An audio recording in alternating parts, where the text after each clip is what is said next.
What's up, everybody? Welcome to the Pick Six Podcast. Katie Mox and Will Brinson here, joined by John Breech, back from his New Zealand and Australia travels, rocking a little bit of a tan there. We appreciate that from you.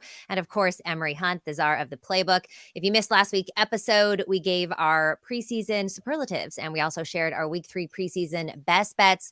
You can catch that episode on the YouTube channel or the audio version, wherever you get your podcasts. Go ahead and hit subscribe and like if you haven't already to both of those platforms. One, Breech, how was your travels? Well, I'm back, and that I want to say it's rather unfortunate. I almost was going to move there. That didn't work. I tried to smuggle a koala back for each of you in customs. Oh. That is frowned upon. Do not try to smuggle koalas out of Australia. It will not go well. But now I'm excited because I'm back on the Pick Six podcast with the three of you. I'm excited too. Did you see wombats, though? That is actually my favorite. I've been to Australia once. I went in 2000, and I love a wombat. I did see a wombat. They're not as cute as koalas, but they're fun. They're fun. I should actually show you guys this video that I have of myself. It was in 2000. I was in high school. We were in Australia. My sister actually competed in the Paralympics in the Sydney Games in 2000, and so we went on this tour. And I'm a very friendly animal person, but in this video, it would suggest that I wasn't exactly happy with the animals of Australia. So it's a kind of funny there. Anyways, today we're going to look at the odds for the 2023 NFL playoff futures. We'll also look at some final preseason news ahead of the regular season. Preseason is finally over, and we're also going to play a game, Spin-O-Rama, to bet each team's best season results. But before we get started, guys, did anybody watch this weekend BS High on HBO Max? I think it's just called Max now. Yes, it is just Max. I did not watch it, but I do love the double entendre. Yes. That is BS High, because it's Bishop Sycamore, of course, which also conveniently was the name of my championship-winning fantasy football team last year. But also, of course, BS implies, no big deal, BS implies bull caca. Yeah, not true. Well, first of all, one, I think this, what was it, 2021, this season where the Bishop Sycamore competed against IMG, like an actual legitimate football program, and got absolutely killed. But that was kind of the extent of what I knew about it. It was a running joke on social media. The guy that was in charge of it is a legitimate crook. He has like 300 lawsuits against him for unpaid bills and stuff. It wasn't a real school. These kids were not in high school. They were older than that. But I mean, Emory, you said you've got like a personal story here, but I was shocked watching this last night. I wasn't shocked in 2021 of what happened, because I did the color for one of their games, right? We had this game with Flow Football. You did? I did. And here's the story. I'm tell you, I'm not lying. That's me and the coach went back on DM, right? So this is, I don't know if y'all with can the see. Crooked coach? Yes. So okay. Here's the story. The game was on a Thursday night. They were supposed to play this powerhouse from Ohio. This high school in Ohio. It was the first game of the season. So the game was a Thursday night, which was August 20th, 2021. Okay. So normal duties, I hit the coach up over the weekend. I'm like, hey, I'll be doing a color for the game. I sent them an email. Do a color for the game. Can you send me your rosters and your two deep? Because I already got it from the school in Ohio. I actually did a whole conference call with the coach from Ohio. The real school? The real school. Had a couple of D1 prospects. One is a terrific running back up there in Merrimack right now. But so never got an email back from this coach. So now it's Wednesday. I sent him the DM. I'm like, Coach, in case you missed the email, I'm doing a game. I would like to get your rosters and your two deep. He was like, thank you very much. And I'll send that to you. Nothing, right? The next day of the game, I'm like, Coach, the game is kicking off, and tonight. This is when back in still with COVID protocol, so we was doing a game remotely. So I was here at this desk doing the game, but I'm like, Coach, the game is tonight. We don't have a roster. He was like, okay, I'll get one to you. 30 minutes before kickoff. Oh my God. He sends us an email. He responds to the email that he didn't respond to like a couple weeks ago with a postcard size of like 9 names on it. Players to watch. Here are the 5 stars. So I'm thinking like, okay, well, this game is going to be a fun fight. It's going to be a good battle because the school in Ohio has legit studs on it. we get out there and the game starts, and I'm like, these dudes terrible. Like the team from Ohio was like running up and down the field against it, and then dudes started dropping like flies to the point where it was the third quarter, and I'm like, are they gonna even finish this game? Because who else is on? Because we don't know who else is on the roster. Because I only got 9 names, and we don't know who else is like. Is this quarterback that just died on the field that's now back in the game gonna finish the game? Like, what is going on? And then I had another Bishop Sycamore game later on that season, like a couple of weeks later, that got canceled. And once it got canceled, I think that was right after the IMG game. Oof. This game got canceled, and then all the stuff started to come out. I was like, no wonder it makes sense. It was all a scam. Well, this guy took out like PPP loans in these kids' names, so now they're on the hook for like $20,000-$30,000 loans. He didn't pay any of the hotels that they were staying in, and now it's on these kids' credit that they have unpaid hotel fees. Like they didn't have a team doctor in that game against IMG. They were tearing ACLs left and right. They had no medical staff. It was a team mom who went out there and was acting like she was some kind of a doctor. I don't know, but it's sick. And you should definitely watch it. I found it to be like the high school version of Firefest. So bingo. Yes. Exactly. That's what it was. How about the fact that that dude's running Firefest back again already? Who's signing up for this? That's what I want to know. Or of us are. Well, a fun fact. A buddy of mine who lives in Raleigh actually owns the trademark for Firefest because when the guy did he go to prison? He went to prison, right? Yeah, he went to prison. He did nice. When he was in prison. He's in prison right now, isn't he? He just got out. Oh, okay. He just got out and started Firefest too. But 2 of my buddies went to Firefest, and like their tweets went viral because like he was like tweeting out it was a bunch of like the sandwiches, right? Like the sandwich. The sandwich, right? The cheese sandwich, right? Exactly. Yeah, I think that was him. He tweeted out a bunch of stuff, but anyway, I think he was in like I don't know all like what details I'm allowed to share, but I do know that he got the trademark while Billy was in jail and let it lapse, and so he's actually owns the trademark for Firefest. We should Billy start McFarland. A Pick Six football team and or festival and see Pick Six Party Fest. Pick Six Party Fest. I mean, I buy into it. All right, guys, let's look at some preseason news. Obviously, preseason concluded this weekend. Biggest news, it's got to be Trey Lance, traded to the Dallas Cowboys for a 4th-round pick in the 2024 draft. Breech, are there any winners in this trade? I feel like not really, but I also don't think there are any losers. I'm very neutral on this trade because if you're the 49ers, look, is this possibly end up being that you made the worst trade in the history of the NFL draft? Absolutely. But if they win a Super Bowl this year, no one's going to care. No one in San Francisco is going to care. No 49ers fans are going to care. So this is kind of like you went out, you spent $1 million on a lottery ticket, which was Trey Lance, and you busted. But then walking out of the store, you found $1 scratch off on the ground, and that might win you $2 million. So you're doubling your losses, and that scratch off is Brock Purdy. So I do think that there is a thing with the NFL, especially with the draft. When you take a guy high, you're just afraid to cut bait. And the teams, we saw the Cardinals do that with when they took Rosen. And then the next year, they're like, yeah, Josh Rosen's actually not that good. So we're going to go ahead and take Kyler Murray. And you don't see NFL teams do that often. So I think if Kyle Shanahan thinks, hey, look, Trey Lance might be a good quarterback down the road, but if Brock Purdy runs my system better than Trey Lance, which is obviously how Shanahan feels, then we're going to go with Brock Purdy. So for that, I think that's good. The fact that they traded away 3 first-round picks and just blew all that up, that's bad. So I'm neutral on the 49ers, but it's a good thing for them if they win Super Bowl this year. So I'm going to reserve my judgment until February. I think it's fair to say that I was talking with my buddy Adam Gold on Raleigh Radio about this earlier. Like the 49ers can be a really good football team and can also have screwed up very badly in the trade. Like those two things can be mutually exclusive. Kyle Shanahan and John Lynch people shouldn't be calling for them to be fired because the Trey Lance thing didn't work out. Like that's anybody that goes that far down the road. It's just too far. Like they've done a good job building this roster, but when you give away 3 first-round picks and don't get really anything back for it, one, that's really bad. And two, it makes it really, really difficult to build a successful roster. Now, they've hit on Deebo Samuel, not the first rounder, George Kittle, right?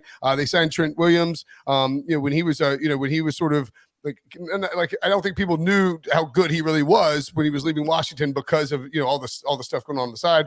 They trade for Christian McCaffrey, and you hope that Brock Purdy and Sam Darnold are enough. I think there is something to it too, where like if you keep Trey Lance around and you're trying to make Brock Purdy the guy, and Trey Lance is really unhappy and he's moping and he's sort of like you could have locker room concerns there, viable locker room concerns by making him the third quarterback. I do question whether or not, like, you sure you don't want to keep a few, like, as many quarterbacks as possible around? Remember the NFC Championship game? I mean, it's Emory, to me, that's sort of the biggest surprise about this trade. And then I think, it's also fair to say mutually exclusive as well.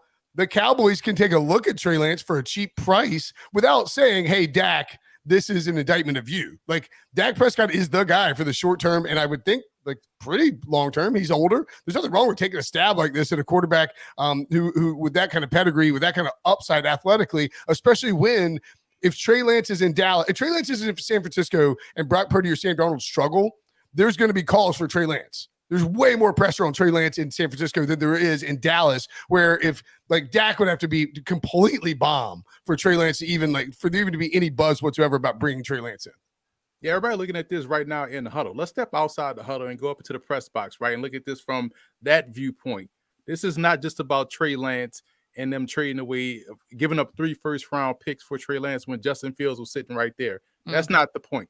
The point is the fact that they had went up there, traded with Chicago to let them take Trubisky, and okay, they're going to get Deshaun Watson or they're going to get Patrick Mahomes. Nah, they take Solomon Thomas, who busted out of San Francisco. So it's like, hey guys, like, wait a minute, like, what are you guys doing at the quarterback position? And now let's get back in the huddle. It's not necessarily about them trading Trey Lance. It's the fact that for Brock Purdy, we know about the near 40 interceptions he threw. But we're talking about trading Trey Lance for Sam Darnold. What? Like, come on, man. So, yes, you can have questions about their inability to really identify elite quarterback talent, because everywhere else, like you guys pointed out, they've hit home runs, which is why they've been so competitive, which is why they've been so dynamic, which is why they are consistently in the running for a championship, because the run game, defense, offensive line, plus scheme works, which is why it has also looked like you can just plug anybody at quarterback and they have success, because the team around them is very quarterback proof. But man, you talk about some big whiffs, Solomon Thomas and now Trey Lance with Justin Fields right there. Imagine Justin Fields in that offense with all those weapons around him. It would be they would go undefeated. Period. Yeah, no, I agree with what everyone has said here. One, I think the fact that Mr. Irrelevant actually ended up being good takes a little bit of the heat off of Lynch and Shanahan, because this is still a winning team. Now, if Brock Purdy wasn't good and Trey Lance doesn't work out, it looks even worse. But let's say they do go win the Super Bowl or still win the division. And I know I'm not trying to, I think Pete Prisco does a good job of this, pushing back on it. Like, Brock Purdy's good, right? Right. Yeah. Exactly. Right. Right. So we've seen so far. You know what I mean? Small sample size for sure. Small sample size for sure. But even in the preseason, he looked decisive, which Trey Lance has never looked, and he is better than Trey Lance. Now, of course, the ceiling of Trey Lance, everyone talks about this imaginary ceiling, is much higher for him. But what I found the most interesting, and look, the 49ers were never going to get anywhere near what they gave up for Trey Lance. And I know that the Bills were also interested in Trey Lance. They were going to give a 6th round pick. This is, the Cowboys came in with a 4th round pick. Obviously, Trey Lance is now going to share the playbook with the Cowboys, which is, interesting for an NFC rival. But for me, they have Dak Prescott and also Cooper Rush signed through 2024. Is this a better place for Trey Lance to be? I mean, this is also $6 million for a 3rd string quarterback. He's got $940K this year. He's guaranteed $5.3 million next year. I know, Brinson, you said it's a small amount of money, but Dak Prescott too, I don't think his job is in jeopardy at all. But he said, to be honest with you, I'm not surprised by anything anymore. It's hard to say that I was surprised, to be honest with you. I understand it's a business. That's the first round of talent, and you're always trying to make your team better. that's where the front office comes in. We're going to welcome him as any teammate. It doesn't sound like he's happy about this, though, Brinson. No. Dak is look, we talk about this. We talk about Dak. Everyone talks about Dak all the time, right? Like the Cowboys quarterback is, being an NFL quarterback is the hardest sports related job, in America, right? Dallas Cowboys quarterback is probably like a notch above because there's so much focus on you with that team, with that franchise. We saw it with Tony Romo, and we've seen it with Dak. Like, no matter how well they play or how poorly they play, it's always exaggerated to one side. And there's always going to be a polarizing nature to being the Cowboys quarterback. Dak led the league in interceptions last year. I think Dak is an underrated quarterback at this point in his career, even if we do know what his ceiling is, versus say, like other guys out there. I mean, to me, this is it's kind of a no-brainer, right? If Mike McCarthy liked Trey Lance coming out of college, and look, I don't think anybody can say how good Trey Lance will be. No, because he's only thrown like 540 passes in the last 5 years since he left high school or something. The number is crazy. You look at the contract though, 2 years is fully guaranteed no matter what, because it's a first round pick. You can still, I believe, you have 2 years to figure out, is Trey Lance possibly worth signing to some kind of deal, or we're keeping on our roster because he has the sort of upside that could work in a Mike McCarthy system that we're willing to take the chance. And I don't think this is an indictment of Dak Prescott, but I do think if you're Dak Prescott, it's like, cool. A week before the season started, you added a first round, like a former first round pick to the roster, as if to say, like, yeah, we are considering the long-term future of this position. And if Trey Lance came in and they felt like he was, an incredible quarterback, they might replace the veteran. We've seen, Mike McCarthy was there when Aaron Rodgers, right? Aaron Rodgers replaced Brett Favre. We've seen it happen before. And I think if it's hard to know whether this is a Mike McCarthy thing, a Jerry Jones thing. Maybe it's like even more of a front office decision. Stephen Jones, Will McClay. I mean, like, who is pulling the strings on this Trey Lance thing? Who is in love with Trey Lance? And yeah, Dak Prescott has every reason to be a little miffed at the timing of it and the name, the splashy name value. But I don't think this says anything necessarily about Dak Prescott in the immediate future for the Cowboys. I just feel like Jerry Jones is consistently trolling Dak to just be like, you ain't it. I would say this is like, we've seen this before. Nothing is ever new, right? We saw this with Bill Walsh bringing in Steve Young, who was battered, bruised, and beleagued out of Tampa Bay, USFL. Hey, man, let's calm down, get you back to neutral. Let me work on your mechanics here behind Joe Montana. Yeah, Montana wasn't happy about it, but Montana also went out there and won another Super Bowl. Yeah. In spite of that, I'm going to show you, bring in a guy that was drafted first overall to back me up. I think this is more of an indictment to Cooper Rush. They're like, listen, man, we can get a cheap athletic upside backup that we can groom, or it's a sense that we've seen this before with Al Davis. I'm going to just stockpile my team with talent to do what San Francisco did, make my team, mistake proof or talent proof, right? It doesn't matter who's out there at what position, we want talent. I mean, Al Davis had Bo Jackson and Marcus Allen in the same backfield. Like, that's just insane, right? With Tim Brown on one side, Rocket, he had all kind of like Heisman Trophy winners and superstars. So we've seen this before. I think this is more of, hey, we could try to develop him, have him look good in the preseason, maybe get a potential first round pick in a trade for some quarterback needy team, or we keep him through next year and we don't have to re-sign Cooper Rush. Oh, and let's not forget, when Emory says this happened before, this happened in Dallas before. Just go back to 2016, not the same exact situation, but obviously Tony Romo's there and the Cowboys are like, oh, you know what? We're just going to spend a 4th round pick on Dak Prescott. Tony, don't worry. Obviously different because Tony Romo gets injured. Dak Prescott gets the job and never gives it back because he was so successful. What if Dak goes down for 2 games? He got injured last season. And what if Trey Lance goes in and goes 2-0 in those games and looks phenomenal? And we saw Dak struggle with interceptions last season. If he goes through another kind of span where he's throwing multiple picks per game for consecutive weeks, now you're going to have a little fan chatter like, oh, maybe we should throw Trey Lance in there. So that's what this does. There's not a huge downside for the Cowboys because, as Emory just said, Trey Lance has a much bigger upside than Cooper Rush, and you probably feel better about him eventually becoming the backup QB. But the little downside there is that there is going to be some chatter if Dak Prescott struggles at all. It's, hey, we have Trey Lance on the bench. Why don't we give him a try? We've let Dak do things. He can't win playoff games, can't win Super Bowls. Let's give Trey Lance a shot. All right, one quarterback that's kind of. Oh, you got one more thing. Yeah, I was going to say one more thing too. Like if you look at Dak's contract, right? He signed that. If you finally get the deal done after all that back and forth, there's 2 void years on the back end of it, 2025 and 2026, and so his contract ends after 2024. Like his contract lines up with Trey Lance. So this gives you 2 years to say, all right, like after 2 years, what? Like Dak is 30 years old. I mean, not every quarterback is going to play till they're 40 and be awesome. Like, it's just not going to happen. Like, I think Dak will age well, and I think Dak will probably still be playing well at the, in 2 years.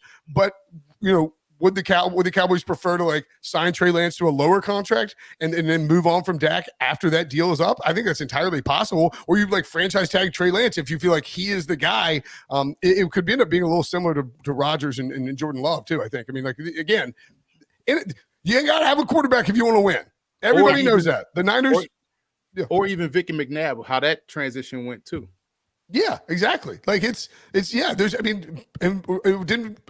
Reid's done this all the time, right? Yeah. Patrick Mahomes and Alex Smith. I mean, like this is the reality of the NFL is like you need to have a quarterback. And if you feel like you can take a guy like Trey Lance, who's very talented, and you can be patient with him because of his contract and because of Dak's contract, is it going to be was Dak Prescott going to like it? No, absolutely not. But if you can set yourself up where you have a future franchise quarterback and you hit on that, that's how you win long-term in the NFL. It's just crazy that, how long is it going to be until Trey Lance actually plays? I mean, we're already a couple years in, and now it's looking like another couple years. This is a number 3 overall that may not play in the NFL ever, or, in 4 or 5 years. But Brinson, you already hit on this about Aaron Rodgers and the Love situation. Aaron Rodgers did play his first preseason game since 2018. He played 2 series, threw a touchdown pass, gorgeous one to Garrett Wilson, and he emerged unscathed, which was interesting because the O-line was pretty scary. It's almost like they were trying to get him killed. Breech, what did you think of Rodgers' first preseason game in a while? Well, I thought Aaron Rodgers was awesome. And we're talking about the touchdown pass. That was one of those throws you see Aaron Rodgers make where it doesn't matter if you have Deion Sanders in his prime covering the receiver. Rodgers puts it in a spot where only the receiver can get it, and it's a touchdown. And that is just one of those things where the perfect throw beats the perfect coverage. And if Aaron Rodgers can be doing that regularly, then just sign me up for the Jets Super Bowl win right now, Katie. But that being said, the flip side is what you just mentioned, is that the offensive line is a little bit iffy. And he was only out there for 2 series. What's going to happen when he's out there for 4 quarters? I don't know. So that is the part that's kind of saying maybe we should kind of hedge here on the Jets. So I'm not sure. I'm going to have to think about this for about 48 more hours before I decide how I feel about the offense. But Aaron Rodgers himself looked fantastic. Yeah, I mean, I think this is the thing with the Jets that's sort of gone unsaid. And we talked about this. I remember we did the AFC win totals and we talked about this.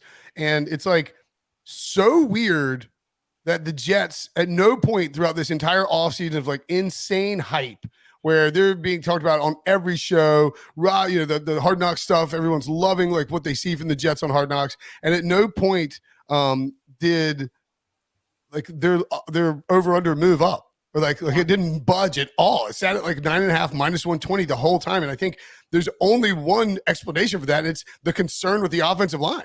Like it is a concern. If it doesn't, it can be the Jets, it can be the Ravens, it can be the Panthers. Pick any team you want in the NFL. I just picked 3 random ones, although the third one definitely has offensive line concerns as well. If your offensive line is not good, you're not going to be a true Super Bowl contender, even if you have a quarterback like Aaron Rodgers playing at a high level, because you have to have a good offensive line in the NFL. And that's the Jets. But maybe if there's going to be an Achilles heel for them, it's their offensive line. Yeah. I mean, they always say nothing matters if your O-line sucks. And even if you have a quarterback like Aaron Rodgers, if you can't protect him, he overcame a lot yesterday, but asking him to do that for 17 weeks throughout a whole game, not just 2 series, sounds like a lot. We're going to go to break here soon, but one more thing. Kirk Cousins debuted quite the mustache this week. And does this, looking at this, and I know Billy's going to throw it up on the screen here pretty soon. Looking at this, is this an auto fade of him for the rest of the season or an automatic MVP vote? What do you think, Brinson? Well, you know what this reminds me of? You guys remember Office Space? Yes. The movie Office Space? Yes, with Jennifer Aniston. Yeah. And now I'm forgetting the main character. Peter's neighbor. Yeah. And he has a famous line that I'm not going to repeat because it's inappropriate for a family podcast.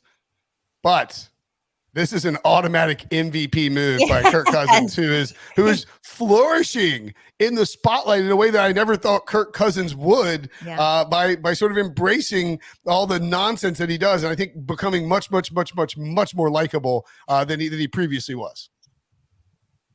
Breech, how do you feel about the stash? Oh, I'm going to one up Brinson. I think that's a Super Bowl MVP mustache. Ooh. Emory? Listen, he was 59-2 heading to the last season and had that miracle season last year. This dude is untouchable to the media. We always criticize Dak for everything he does. When this dude is allowed to thrive and sign major contract after contract and doing stunts like this to keep the smoke off of him, I'm not falling for it. Fade him. Fade him. I do think now if Kirk Cousins. Can you imagine if Kirk Cousins was the Cowboys quarterback? My God, it would be so cool. I feel like Kirk Cousins catches a lot more heat. No, not really, man. They keep signing him, and he goes no first round quarterbacks to Minnesota. Nobody's trading for Trey Lance in Minnesota. That's fair. It's fair. Right. And I mean, to be fair, they're not signing him now. He's going in the final year of his contract. Watch he get the bag again. He'll get baseball money this time. By a desperate team. He did go through it coming out of Washington, though. Like, he was a polarizing dude in Washington, did the double franchise tag. The old GM called him Kurt, like, just to spite him when he was talking about him in his contract in the media. And so, yeah, I mean, like, he has gotten the bag, though. He has gotten baseball money. That's a fair point. And Dak is on the Kirk Cousins plan. He's going the same route. He went the franchise tag, then got the long-term deal the same way Kirk did. So they're the same person. All right, we got to take a quick break here, but coming up, we're going to play a game of Pick 6 Spin-O-Rama. Stick around. Driving into the stadium, seeing everybody tailgating, I get that ready-to-go feeling. You know, to walk through the fan section over there and see that many people excited about football, so I'm really looking forward to it. You get away from football for a little bit and then you start missing it, you get that itch again. For me, that first catch is everything. Once I get one catch, I'm in the zone. Getting back to football. It's been too long. We can't wait. Can't wait. We can't wait. We can't wait.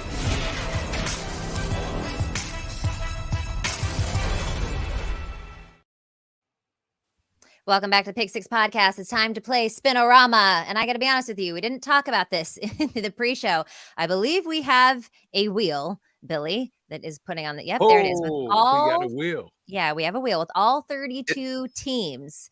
So we will go in order. I think we'll start with this segment. Is this dedicated to Bob Barker? Is that what's going on here? No, Yes, R.I.P. Bob Barker. Bob Barker. Yes, it should be. Is this like something that we have in house for CBS, or is this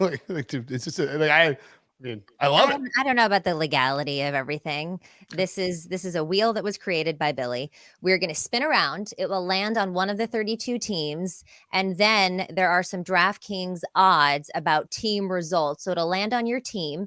And then you'll have to say what kind of bet you want to make. Is it to miss the playoffs, to lose in the wild card round, to lose in the conference championship, to win a Super Bowl, how this team's season will end.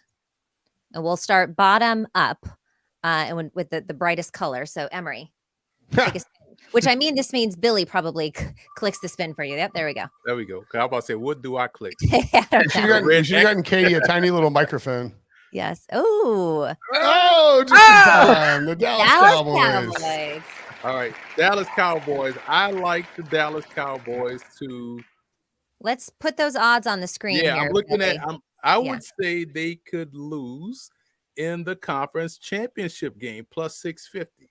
When you think about Niners to the Eagles or Seahawks, Niners losing in the wild card round to an upstart Falcons team. So we are looking at the Cowboys, and I listen, as much as we talk about them on every outlet, right? Jerry Jones needs to get credit for being the GM. He is the new Al Davis. You can't not knock him for not for flooding his team with talent. This team is always talented, which is why they are always failing to live up to expectations, because we see them as talented on paper. This is no difference. And the difference for me that will separate them from winning the Super Bowl and not beating the Eagles in the conference championship game, as I so predicted here. Who's the running back? I know people love the idea of Tony Pollard because he wasn't taken in the first round. I get that fantasy football analytics thing. They love any back that's not taken in the first round. But we haven't seen Tony Pollard be the lead guy. He has always been the complimentary guy going back to his time at Memphis. So who's the guy they're going to pair up with him? Is it Deuce Vaughn? Will they bring in someone else to be the 1B to his 1A? That's the question I still have about Dallas. But everywhere else on that roster, they're fantastic. And so because I can't trust their run game consistently, I have to say they'll lose in the conference championship game. All right, Breech. Time for a spin. Ooh. Spin. Is that what you do? Squeak to get the wheel to spin? Yeah. Well, did Emory break the wheel? Might have. I didn't even touch the wheel. If I hit something, it's going to be a red X. Just like close us out. Yeah. All right, here we go. Going for a spin. Did we already spin? Oh boy. Oh, the Baltimore Ravens. Ravens. The Ravens. Ooh. Oh my goodness. All right, so let's Conveniently close from an alphabetical standpoint. Breech. Well, you know what, Brinson? I would have preferred to get the Bengals here, but I'll take the Ravens. I'm going to say the Ravens lose in the divisional round. That is plus 360. You look at last year, they had the Bengals on the ropes in the wild card round and probably would have won that game if not for one of the flukiest plays in the history of football with the fumble at the 1 yard line that gets returned 99 yards. And remember, they did that with a backup quarterback in the game and Lamar Jackson missing a chunk of the season. So I think with a completely healthy team, they are absolutely a playoff team. I don't think they're quite good enough to get to the AFC Championship. So I'm going to say lose in the divisional round plus 360. Bank it. All right, I love it. Okay. All Brinson, right. You're up for a spinner. Spin-O-Rama. Spin-O-Rama. I think we need to see the wheel, man, because this is some NBA lottery type I shenanigans. know. All of a sudden, like Breech is like, Suspense is killing Breech us. gets the Bengals. Right. Oh, the Niners. So, Well, I already know what you like for them. what do I like for them? Well, To win the Super Bowl? no. Well, I'll let you. Don't Oh, no. What do I? No, you tell me. What do I like for them? Well, I know that you like their win total over. I know that you like them to win the division, but that's none of these. So yeah, I mean, maybe you have them either winning or losing the Super Bowl. I think I would rather bet on the Niners to lose in the Super Bowl at plus 750 than the Niners to win the Super Bowl at 10-1. Yeah. Does that make sense? Because It the Niners are obviously a really, really good team, but like more than likely they won't be favored in the Super Bowl. So I think, right, against the Chiefs or the Bills, Bengals, maybe a pick 'em. It'll be close. Yeah. Well, I mean, the Niners have the tied for the second best Super Bowl odds preseason. So I feel like if they get to the Super Bowl, maybe the Chiefs will probably be the only team favored over them. Yeah. I just feel like 10-1 is a little short for me. Yeah. Oh, I mean, look, I don't think they've definitively solved the quarterback situation. I understand that they've decided where they're at with their quarterback and they are confident and comfortable with Brock Purdy and Sam Darnold, but I don't think it's definitively solved. Miss the playoffs at plus 360 is too. I would want more than that. I think lose the conference championship game 4-1. It's like I'm just trying to get the most bang for my buck on a team that I think. Yeah, like those are all too short. So I want they're all too close. Like everything on there is too close. Like they're going to make the playoffs. Because I think it could go either way. The 49ers, like you said, Breech, have like the third best odds to win the whole thing. This is a team that has lost the Super Bowl the last 2 times they've been there. This is a team that has lost the conference championship the last few times that they've been there. So it's hard to say that they're going to win these things. Yeah. That's a great point. Spin. Right. Katie's turn. Yep, my turn. Oh, she get the Seahawks. She doesn't get the 49ers. That's all that matters. Ooh, the Chicago Bears. Let me scroll up. I'm pretty high on the Bears this year. So let's see. This wheel is kind of oily. It doesn't like stop. It kind of. I know. It keeps rolling. Got little extra prices right click. Right. Okay. So this is a team that I actually think has the possibility to win their division. We know that I've given out that future before. I think that the NFC North is way more wide open than people think. So I could see them getting, getting to the divisional round seems like a lot. I could see them losing in the wild card round at plus 275. I think personally, that minus 180 to miss the playoffs is kind of a hammer. No, I believe in Justin Fields and the offensive weapons that they put around him. I know that the defense is a big problem here, but I don't think that Breech believed in the Women's World Cup team so much that he went to New Zealand to watch them, and then so it happened. Oh yeah, you saw too that soon, loss. Brinson. Too soon. Yeah, too soon. Yeah. So I'm going to go lose in the wild card round because I think they're going to surprise some people at plus 275. I'm not doing that minus 180. I believe in the Chicago Bears. Brinson out for blood today on Katie, though. You're predicting the 49ers to lose in the Super Bowl, and then saying her Bears pick is not even relevant. My God, Brinson. I'm not saying it's not even relevant. I think that the minus 180. Is Emory on the Bengals? Did we split? No. I just think that the minus 180. I think that. Did we spin or no? I don't know. I think that the minus 180 for the Bears. I think the Bears hype has gotten so much that minus 180 to miss the playoffs. Like I'm shocked at that price. I thought that price would be like minus 250 or something like that for the Bears. I think we did spin. I think Billy spun it. Let's spin again because I think it's more fun when we watch it spin. Yeah. Right? Then it's like it just lands on something. I keep thinking the pinwheel. Perfect. Look at it. This is perfect. Emory's team. Right. You guys already know where I'm going. Wheel is fixed. To miss the playoffs there, minus 425, egregious. So the people think the Bears will be better than them? Whoa. I am appalled. I will take the Colts to lose in the wild card round because I think they could win the division. What are the odds there? The odds for losing a wild card round is plus 500 because minus 425 just seems like, damn, like I would rather take the risk of them losing the wild card round than hammer dumbly to them not making the playoffs. Again, all my Colts preseason, off-season takes was a little bit based off Jonathan Taylor being there because an elite runner with an elite runner is magic happening. You know, that's Warwick Dunn paired with Michael Vick, and Warwick Dunn had like a ridiculous yards per carry. That's Vince Young married with CJ2K, right? But man, Miles Sanders last year, who was based in the same offense. But Miles Sanders, and I'm glad you brought that up because Miles Sanders, Gus Edwards are average backs, right? And so imagine if you have an elite back with an elite athletic quarterback, it goes through the roof. So whoever it is going to have in the back, even if it's Evan Hall, it's going to be solid.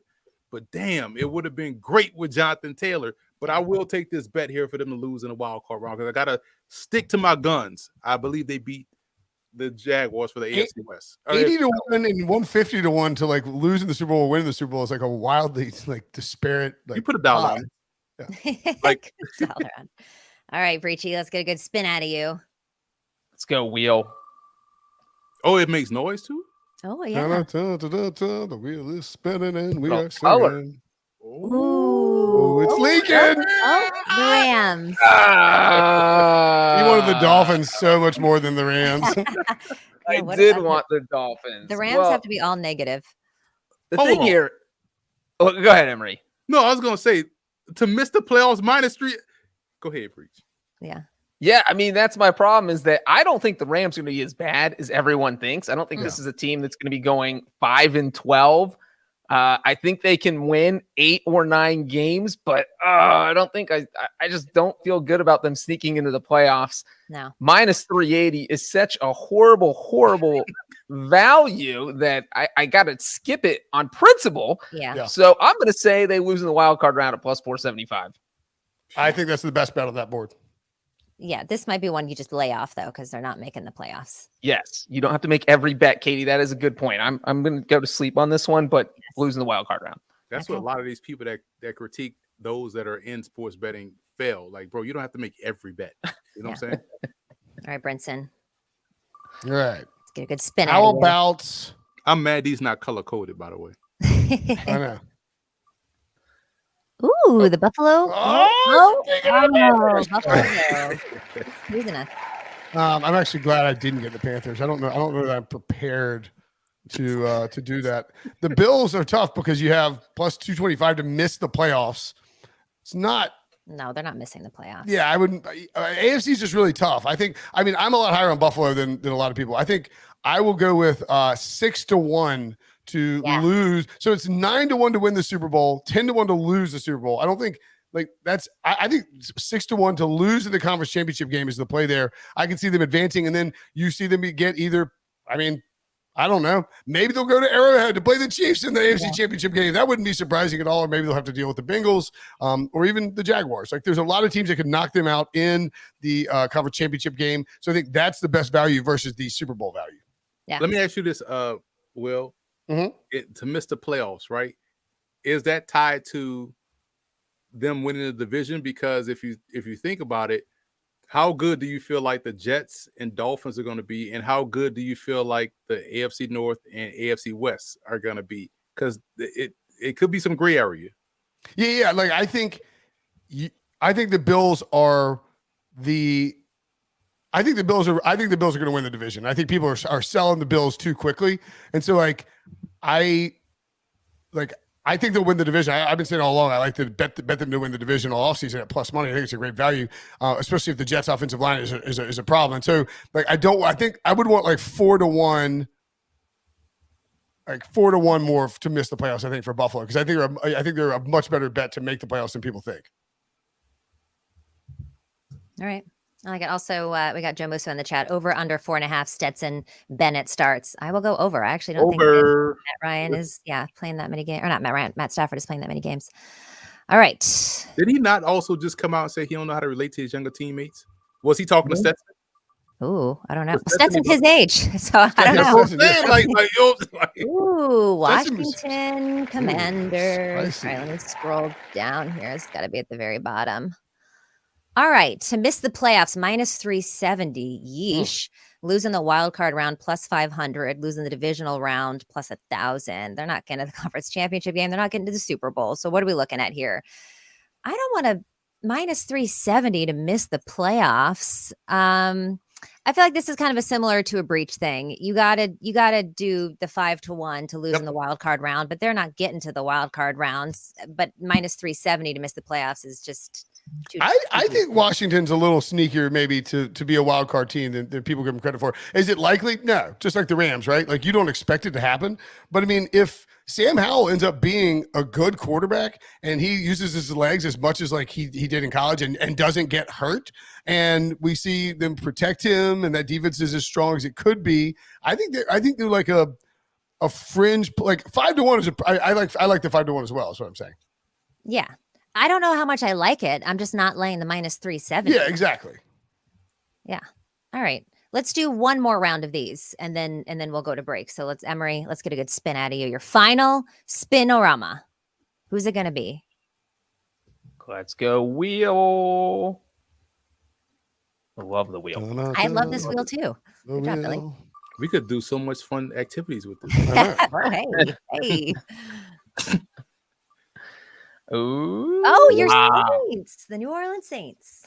Saints fans are already gonna hate me for this one. Oh no, family's gonna hate me for this one too. Let's see. All right, I mean, they're not too bad. NFC, I think, is more competitive than people think it is. So I think we can get two teams out the East, North, and West, which leaves one team in the South. And I don't trust Derek Carr. I love this. I'm all in on the Falcons starters on both sides. Now, depth there's some questions.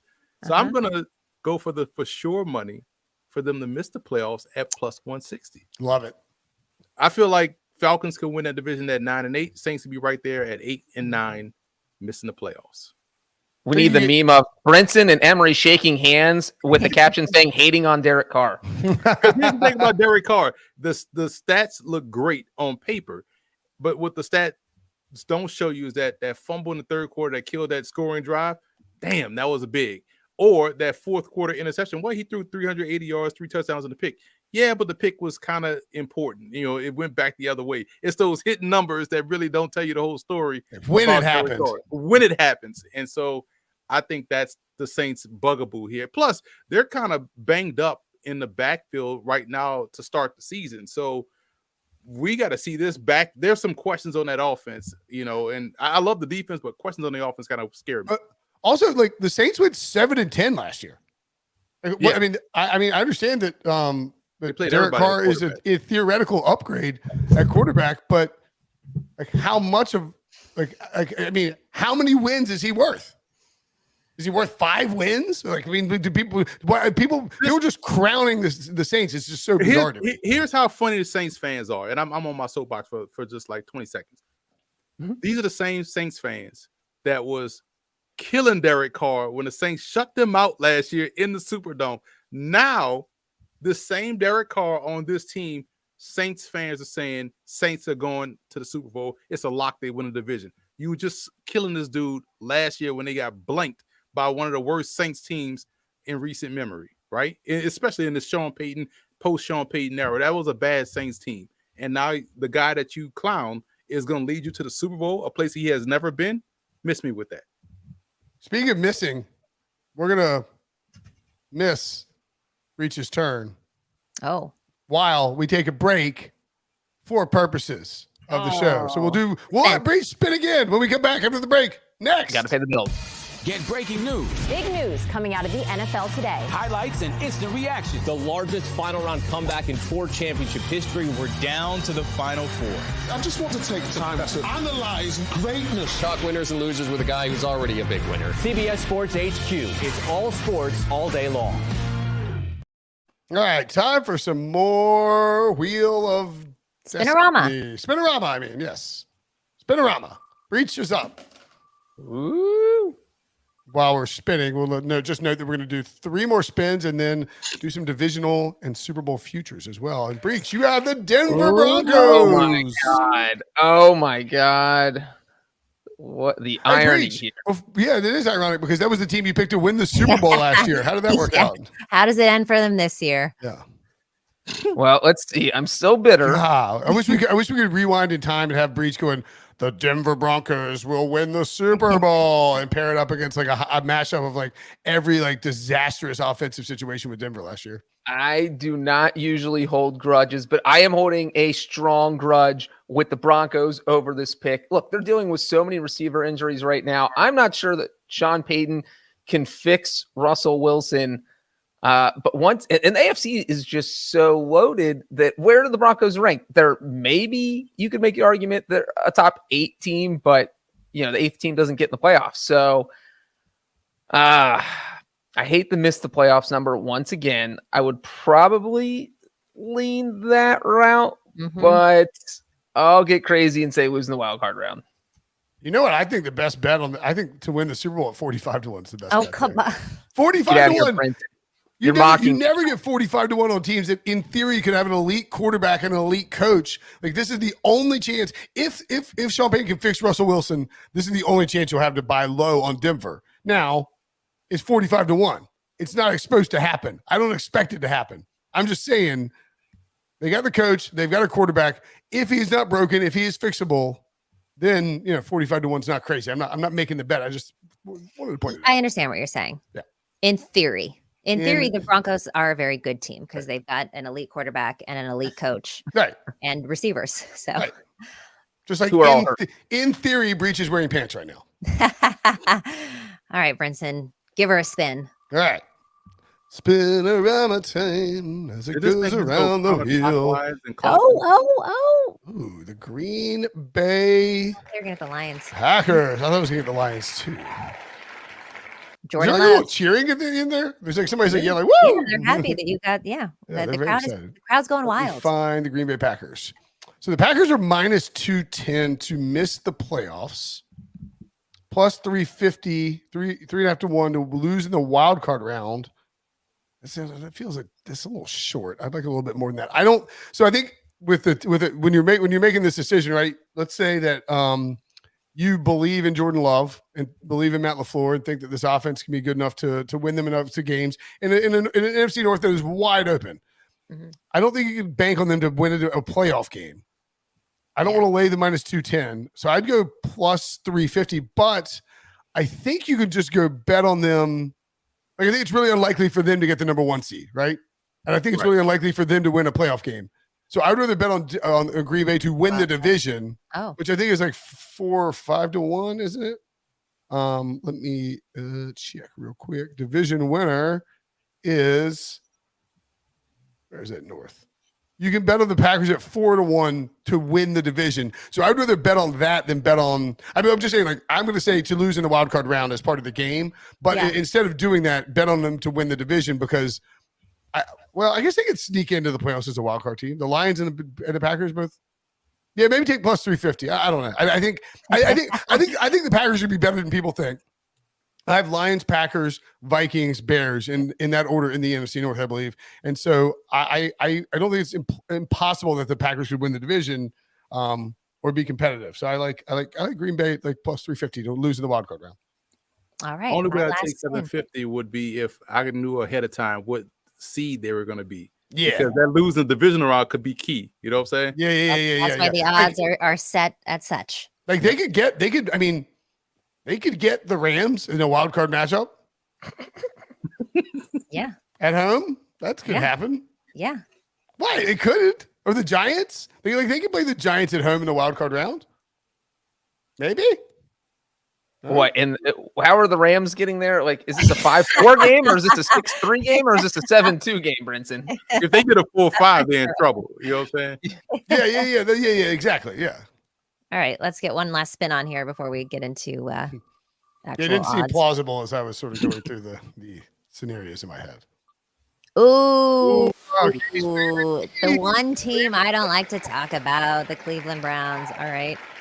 Oh, wait, before you start talking, Katie, I will throw out some breaking news. The Browns have cut their kicker, Cade York, which the job was 100% his going into training camp. The only way he could lose it was by completely botching every field goal attempt he had in the preseason, which is exactly what happened. Now they've traded for Dustin Hopkins, so he is likely going to be their kicker. So I don't know if that changes your mind about anything, but their kicker's gone. He went 4-7 in the preseason on field goals. Well, maybe one. He doesn't sound obviously very good, but the 49ers have no kickers right now. So I wonder if they will inquire about him. All right. To miss the playoffs, minus 135, pretty favorable odds. To lose in the wild card round, plus 270. Look, I'm very, very high on the AFC North, which Breech, that's going to be one of my bets later, that is the Super Bowl winning division. And it's not that I think that Deshaun Watson can't be good. It's just, will he be good? And now they don't have a kicker. So I'm gonna lay the minus 135 with them to miss the playoffs this year because I'm just not high on them at all.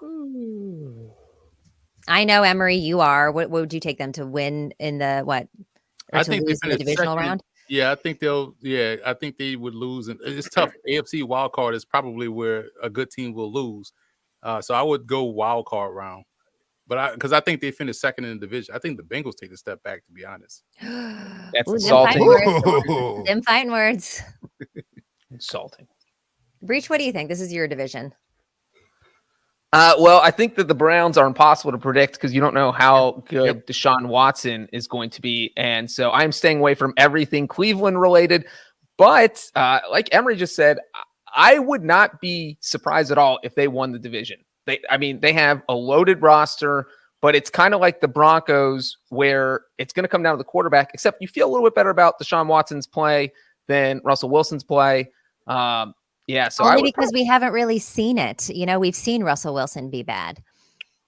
Right. And we've seen Deshaun be bad too. But not for the extent of Russell Wilson. And he wasn't as bad as Russell Wilson. So I would probably go losing wild card round also. I think they have a good enough team to make the playoffs. Well, and it's also like a different bad too. It was like Deshaun was didn't play football, didn't play NFL football for what, like how long was it? It was like a year and a half. It was a full year and a half, right? I mean, like, and then when he played, he came back mid-season after being suspended after a very high-profile suspension. Like it was just going to be tough for him to play well last year. If he plays like old Deshaun, I mean, the Browns. I just don't think 35-1 to win the Super Bowl is just wild to me. I truly think 3 teams get out the North. I feel like a team out the East and or the West will be shortchanged because it's hard to not like all 3 of those power brokers in the North. Yeah, it's going to be like one of those Chargers, Broncos, Jets, Dolphins, like teams that like everybody is kind of penciling in the Like AFC is like, oh, here's what the AFC is going to be. Here's the playoffs. It's pretty much set. It's like that's not how this ever happens. Like never is it like, oh, duh. It's the teams that everyone thought were going to like win ended up winning. That never happens. So, you got to be a little creative when you're picking out division bets and Super Bowl futures, which we're going to do very quickly right now. And we'll start with me. Sure. Yeah. I will start with the AFC East, where the Buffalo Bills are plus 120 to win the division. It's a preposterous number. The Buffalo Bills are really, really good. They have taken this division away from the Patriots. They are the new dominant team in this division. I understand Aaron Rodgers is in town. That number's creeped up, by the way. The Jets were 2-1. It's all the way up to plus 270. Dolphins at 3-1 and the Patriots 8-1. To me, the Bills at plus 120 is very similar to the Chiefs last year, who closed at plus 160 to win the AFC West and then like stomped everybody in that division, rolled to it, and of course, won the Super Bowl. Katie, do you have any interest in the Chiefs this year? I do. Well, I do. And this is obviously the chalky one, but for the Chiefs to win their division at minus 165, I don't think that those odds are terrible given that it's the Chiefs and you look at the rest of the AFC West. So there's not a ton of analysis that goes in there except for that the Chiefs have won the division for 9 seasons in a row, right? Or 8, and this is going in their 9th. I don't know. And the division isn't exactly. A lot of the AFC got better, but not exactly the AFC West, especially if we're looking at, what the Broncos are looking like right now. So yeah, Chiefs minus 165 win the division. It's just easy bet. Emory. I'm going to go. Breech, Emory, go. Yeah, no, Emory, go. Now, Breech, I'm looking at you on top of me. So, go ahead. I don't want to steal yours because I might steal. I heard you talk about the Falcons earlier, but just kidding. I'm not taking the Falcons. I'm going to go with a sneaky one here, a team that I think is being slept on a little bit, and that is the Tennessee Titans to win the AFC South. You look at what Tennessee did last season. All right, this team had not so great roster. Ryan Tannehill was injured for most of the season, yet they were still could have won the division title in the final game of the season with a quarterback who had only been on the roster for 10 days. They should have beaten Jacksonville, except that quarterback fumbled the ball. Jacksonville returns it for the game-winning touchdown. So it just feels like the roster's a little bit upgraded. Yes, they have question marks, but so does every team in that division. Yeah. And I just think that Mike Vrabel is one of the most underrated coaches in the NFL. And I think that plus 350, at plus maybe 150, I probably don't think about this, but man, you're giving this team that has just been really good in this division 3.5 to 1. I'm going to take it. So I'm going to go with the Titans here and be a little sneaky. Mm-hmm. That's not bad. The thing about Tennessee too is like, look at these numbers that we're looking at right here, right? The Chiefs are minus 165. The Jags are minus 155. I understand the AFC South is much worse than the AFC West in totality, but is it that much worse? Like, should the Jaguars are the Jaguars like 10 cents less likely to win the division than the Chiefs? That should be a way bigger separation. Just to point to both those bets by Katie and by Breech. Like, I think the Chiefs should be like minus 250. Yeah. And I think the Jags should be like plus 100, like even money to win the division. Minus 155. Like, they're just not that close to the Chiefs. Emory, what's your favorite division or Super Bowl bets? Super Bowl bet, Baltimore Ravens to win the Super Bowl. Oh, it's fascinating to watch Baltimore since Lamar Jackson took over. And we know about the lack of personnel on the perimeter outside of Mark Andrews. And these dudes, whatever reason, I don't know how the hell they do it. They're always the number 1 seed, and he's always like leading MVP vote until, week 10 or something like that, right? So now you add better weapons on the outside and a wide open offense that now attacks the 53 and the third instead of the 120 yards, vertical. It's going to be a problem. And so defensively, yeah, they're missing some pieces. The best team that could beat Baltimore will be the one that could throw. The problem is getting that ball off, right? It's like, yin and yang. And so I feel like with Baltimore's defensive mentality, despite the personnel, you could change those pieces. They still believe they're a great defense. With an offense that's going to be even more explosive, I think this is finally the year they break through and win some more playoff games and get to the Super Bowl and win it against your Philadelphia Eagles. Ooh, an all-bird Super Bowl? That was my Super Bowl pick from last year. It was Eagles and Ravens. It was going to be the first all-bird Super Bowl. So maybe, Emory, you will get that honor this year. Katie, you actually don't hate the Ravens, the idea of the Ravens winning the Super Bowl. You might even have a better. You didn't give this out. You didn't give it away, did you? Yeah. Well, I mean, I alluded to it, and I've given, Breech and I have both given this out on a previous episode. But yeah, I don't hate that, Emory, because I have the AFC North as the Super Bowl winning division. Now, earlier when it was on Caesar Sportsbook, it was at plus 340. It's plus 500 on DK. So even better odds here. And yeah, look at the quarterbacks and look at the coaches in this division. You got Burrow, you got Lamar, Deshaun. We'll see what he goes. Even Kenny Pickett has been dealing in preseason. Kenny Pickett. So he looks really, really good. And then you got coaches John Harbaugh, Mike Tomlin, Zach Taylor. And these defenses are crazy, and they've got some really, really good offensive weapons. So I think that the AFC North is the division to beat. And Breech, I know you agree with me on that one.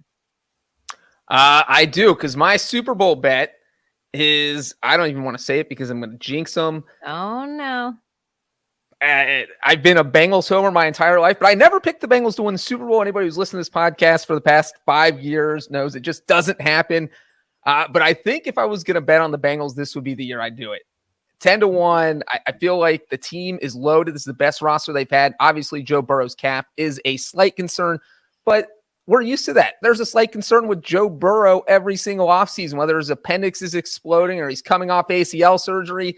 None of that matters because he ends up getting him to the AFC title game, even dealing with that stuff. So this would be the year that I bet the Bengals to win the Super Bowl. I think they're 10-1 plus 1,000. So there you go. Emory's got an AFC North team. I've got an AFC North team. Katie's got an AFC North bet. Brinson, are you going to keep this streak going or blow things up here? No, I'm going to go I'm going to completely blow it up because I'm going to take a Super Bowl exacta bet. Oh, Jaguars to beat the Lions, 300-1. Should probably be higher, but you can bet the Lions to beat the Jags too, just in case it is that actual matchup. So you want to have that covered because that would really suck if you got a Jaguars line. I think you could actually get 250-1 or something like that just for those two to meet in the Super Bowl somewhere if you want to do that. So perfectly fine with either one. But I love the idea of like being so early on these two trendy losers who are suddenly very popular to have them meet in the Super Bowl. Plus, like CBS Super Bowl, Jags, Lions. I'm feeling spicy. So that's Vegas. So you're going with the all cats Super Bowl just to spite Emory, who's going with the all bird Super Bowl? Yeah, cats. I mean, do birds eat cats, or is it the other way around? If you watch cartoons, which is history, you know what I'm saying? I don't know. Sure. History. No, yeah, it's true. It's true. I like it. All birds, all cats, and the Sylvester Super Bowl. Yeah. Right, exactly. Well, I want to see that ticket later, Brinson. Just when that cashes, it's going to be a fun one if that cashes. Although probably not because the AFC North will be the Super Bowl winning division. All right, guys, that is going to wrap up our show today. Thank you for playing Spin-O-Rama with us. Make sure you join us tomorrow for more NFL coverage. Remember to like, comment, and subscribe on the YouTube page. If you're listening to audio only, then leave a 5-star review, follow, tell your friends to listen and watch the pod, and we will see you tomorrow. Rest in peace, Bob Barker.